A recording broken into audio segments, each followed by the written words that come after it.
Welcome to the McCad Multimedia Series, a McCad analysis of John Locke's two treatises of government.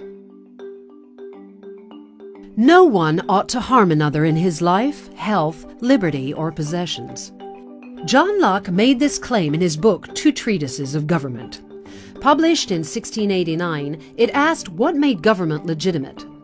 To build his argument, Locke famously began by returning his readers to a theoretical, pre-societal state of nature when men lived under a different law, the law of nature.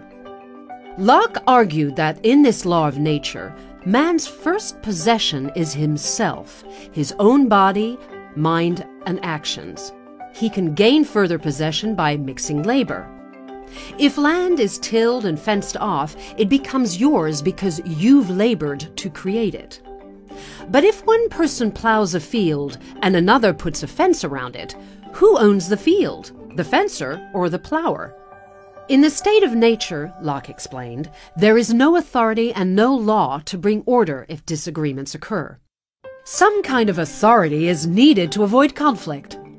And Locke said humans need the adjudication this offers more than they need the perfect liberty of the state of nature. Imagine a soccer match being a total free-for-all. We can imagine his state of nature playing out on the field.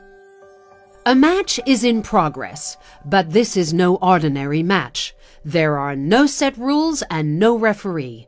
It's a game played in the state of nature. Players keep their own scores and play by their own different rules.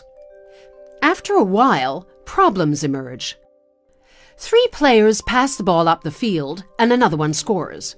They all claim to have scored the goal, but the scorer thinks he's the only one entitled to it.